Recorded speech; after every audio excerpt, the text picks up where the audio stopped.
blog da Leila, a mais uma postagem. Hoje,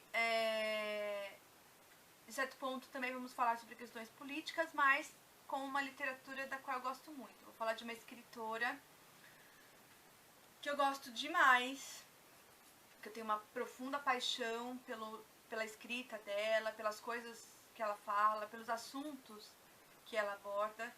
E, como eu já disse antes, eu vou fazer uma série de vídeos sobre ela, porque tem muita coisa pra falar, tem muitos livros maravilhosos pra gente explorar, enfim. Eu vou falar hoje, sem mais delongas, sobre a eterna garota de boina. Ela, a minha querida Lígia Fagundes Telles.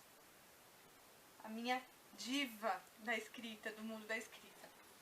E tem muitos livros dela pra gente falar, e eu fiquei pensando, com que livro eu vou começar? Uma vez que tem tantos dela que eu gosto, tantos livros dela que eu poderia indicar. Ela é uma autora maravilhosa por vários aspectos, sobre vários aspectos. Mas ela é engajada politicamente, ela é uma feminista, mesmo quando ela ainda não se assumia feminista, ela já escrevia, ela já tinha uma escrita tipicamente feminista. Ela disse que ela era uma feminista inconsciente nos primeiros escritos dela, mas sempre feminista. E ela sempre vai tratar de temas que ela julga serem importantes, como política, como a situação de miséria do país, como a situação da mulher no país. Sempre levantando coisas, sempre questionando valores que já estão postos na sociedade. A escrita dela, as histórias que ela conta, vão sempre questionar isso de alguma forma. E eu fiquei pensando que livro eu vou começar. Tem um dela que eu mais gosto, que é o que eu mais gosto mesmo de todos. Mas eu vou começar por um outro livro. Um outro livro que pra mim também é muito especial. Porque é o livro As Meninas, da Lígia Fagundes Telles. Essa aqui é a versão nova, impressa pela Companhia das Letras. Maravilhoso, com essa arte linda na capa. E por que esse livro é tão especial pra mim? Porque ele foi o meu corpus de análise no meu TCC da graduação. Esse aqui, inclusive, tá todo surradinho, todo rabiscado, todo escrito, todo feito, cheio de observações, porque foi o livro onde eu debrucei para poder parir o meu TCC, meu trabalho de conclusão de curso da faculdade. Enfim, é um livro maravilhoso, é um livro que segue bem a estética ligiana. Para começar, que são 3 personagens femininas, as principais do livro. É a história da Ana Clara, da Lorena e da Lia. Ambas, as 3, em certa medida, representam um pouco da sociedade paulistana daquela época, de 1970, período da ditadura, onde era, inclusive, muito perigoso escrever sobre política, muito mais perigoso ainda escrever sobre ditadura. Neste livro aqui consta provavelmente a primeira narrativa de tortura, falando como se dava uma tortura em um livro de literatura. E ele passou pela censura, os censores não perceberam. Talvez porque seja um livro denso, um livro com uma característica estética bastante marcada, que é o uso e o abuso até do fluxo de consciência no livro, talvez seja até por isso que eles não tenham pego essa questão da política e tenham deixado lançar o livro na época. E aí eu vou falar com vocês agora sobre o livro. Como eu disse, é a história da Lorena, da Ana Clara e da Lia. 3 meninas que têm histórias de vida e familiares completamente diferentes, mas que se encontram num pensionato de freiras, porque vieram, né, das suas casas para estudar. E a gente vai ter 3 perfis bastante diferentes, bem marcados. A gente vai ter a Lorena, que é uma menina burguesa, sonhadora, que tem um caso, provavelmente imaginário, com um médico ginecologista chamado Marcos Nemésios, o qual ela chama de MN. Ela tem uma paixão tórrida por esse cara, mas é uma paixão que provavelmente só se passa com ela. Ela diz que ele escreve cartas, mas tudo isso, como eu disse, né, A Lígia tem uma escrita bastante elíptica. O que vem a ser uma escrita elíptica? Uma escrita que deixa mistério, uma escrita misteriosa, que faz com que o próprio leitor tome as suas conclusões. Não fica claro no livro que a Lorena tenha um caso com esse doutor MN. A gente não sabe ao certo se tem ou não. Fica a cargo do leitor decidir o que bem ele acha, se teve ou não. Ela é uma menina burguesa, rica, filha de uma mulher, de uma dondoca, e de um homem que tem problemas sérios, problemas psiquiátricos bastante graves, bastante sérios. E ela não gosta do padrasto da mãe. A mãe tem um medo, a mãe dela tem um medo terrível de envelhecer. E tem um padrasto, e tem um marido, né, que é muito mais novo que ela, é um aproveitador, provavelmente, que aproveitar da fortuna dela. E por não gostar muito desse padrasto, então a Lorena vai pro pensionato de freiras. E lá conhece, então, Ana Clara e Lia. A Lia é uma baiana, filha de uma baiana com um alemão, Lia de Mello Schutz, o nome dela. E ela é a personagem mais politizada da história, mais engajada com política. Ela se engaja com a turma que é contra a ditadura, com a resistência contra a ditadura. Toda feminista, toda pra frente, mas que no fundo é uma mulher típica também. Se envolve romanticamente com um homem chamado Miguel. E acaba sonhando, acaba indo morar com ele, desistindo de tudo aqui pra morar com ele.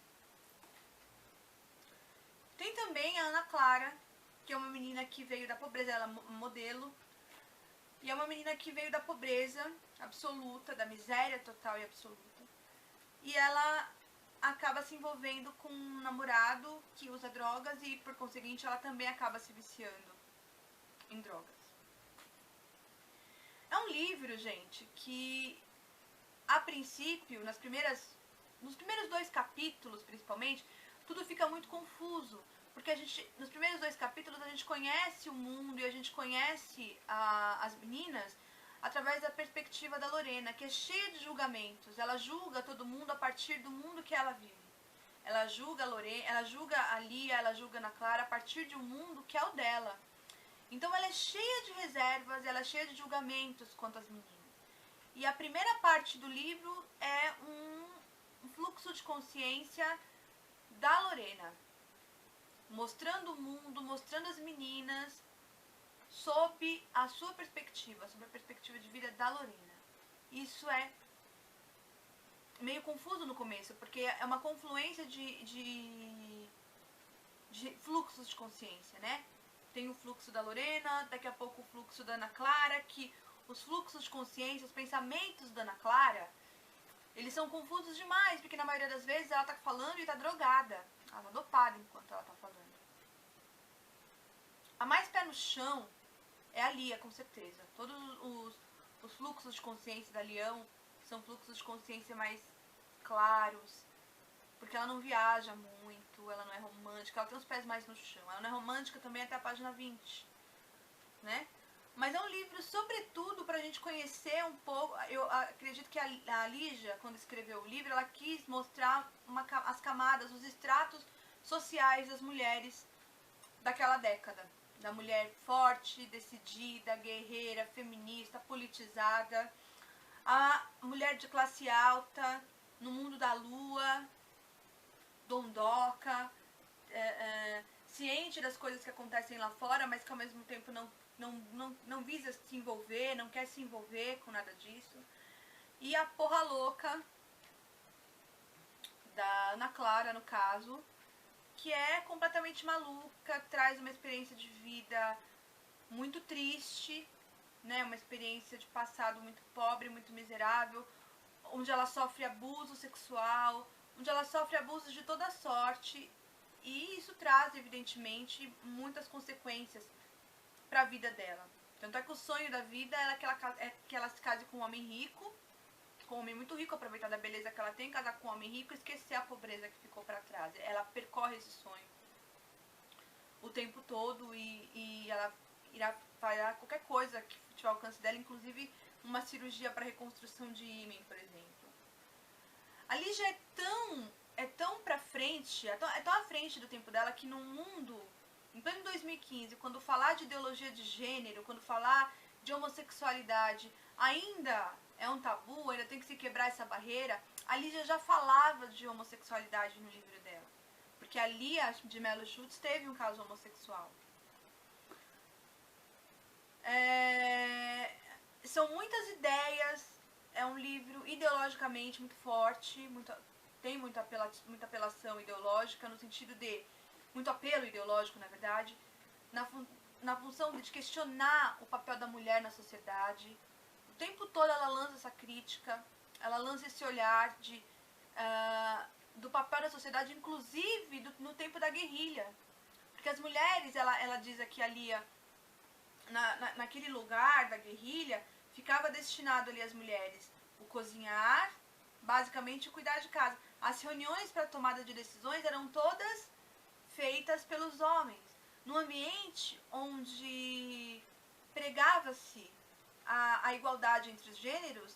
O gênero mais fraco, o gênero oprimido ainda era o feminino. E a Lígia explora tudo isso através das meninas, né? São 3 meninas de 3 famílias diferentes. Nas 3 famílias, os homens são personagens secundários. São personagens irrelevantes, praticamente, para o enredo da história. O enredo, o eixo da história, é praticamente todo... está todo com as mulheres. As mulheres é que têm os destinos delas nas suas mãos. E ali elas se unem naquele pensionato. Como Lorena tem muito dinheiro, Lorena ajuda financeiramente tanto Ana Clara quanto Lia. Óbvio que eu não vou contar o final do livro pra vocês, mas é um livro que eu indico demais pela complexidade de temas dele mesmo. Faz a gente pensar politicamente. É um livro que, apesar de se passar na época da ditadura, ou seja, de um tempo passado, faz a gente pensar no papel da mulher hoje em dia. Faz a gente pensar em como a gente ainda tem que avançar, enquanto nós já avançamos, mas o quanto nós ainda teremos que avançar nas conquistas do feminino, né? Ela é um livro, como eu disse, que a gente tem que se preparar para ler, não é? Porque, enfim, é uma leitura que não é das mais não é uma soft, leitura fácil, é uma leitura mais assim, no primeiro momento, evidentemente, é uma leitura mais densa, né? Mas que faz a gente pensar nessas três faces da cidade de São Paulo, nessas 3 faces do país, na verdade, né? Porque a Lígia, ela é muito citadina, a literatura da Lígia é muito citadina. Ela usa muito o cenário da cidade de São Paulo. E ela representa, essas 3 mulheres, representam um pouco das mulheres da sociedade paulistana naquela época. Socialmente falando, é um livro de um valor enorme, porque é muito forte a história das meninas. É uma história onde ela explora não só o feminismo, como a política, como eu já disse pra vocês também, as questões de gênero, inclusive de homossexualidade, que na época não eram nem mencionadas. É um livro que vale muito a leitura. Deixa a gente muito mais rico depois dessa leitura, com certeza. O que eu pesquisei, né, no meu TCC, no caso, foi a questão do feminismo mesmo no livro, que é bastante marcante, bastante forte. E não só a questão do feminismo, mas até que ponto elas são de fato feministas e até que ponto elas não retornam para o padrão patriarcal vigente, né? E aí a gente vai ver tudo isso. No caso de Lorena, ela é a que é menos feminista. E mesmo assim ela acaba sendo feminista, ela acaba sendo mais liberada, ela sai um pouco do padrão vigente para a mulher naquela época, porque ela se apaixona por um homem casado. A gente não sabe se ela levaria ou não isso tudo às vias de fato, mas ela se apaixona por um homem casado. o que na época também era horrível, né? Ainda hoje o é. No caso da Lia, tão feminista, tão pra frente, acaba largando seus sonhos aqui, vivendo com um homem com o qual inclusive ela cogita casar de véu e grinalda. Ela cogita isso tudo pra poder ficar do lado dele. E Ana Clara, ela é forte, feminista em algumas partes, mas ao mesmo tempo ela se deixa levar pela sociedade patriarcal pelo dinheiro, querendo casar com um homem rico mesmo sem amor, só pra poder ascender socialmente na vida. Já ela faz de tudo, eu não vou contar o que aconteceu com ela, evidentemente. Mas é uma leitura que vale muito a pena e eu vou ler um trechinho pra vocês dela aqui agora. Você já teve experiência com mulher? Já. Que genial, e então?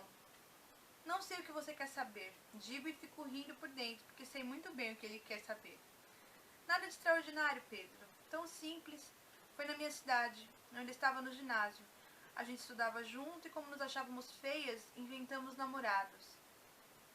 Quando lembro, como era bom se sentir amada, mesmo por meninos que não existiam. Trocávamos bilhetes de amor.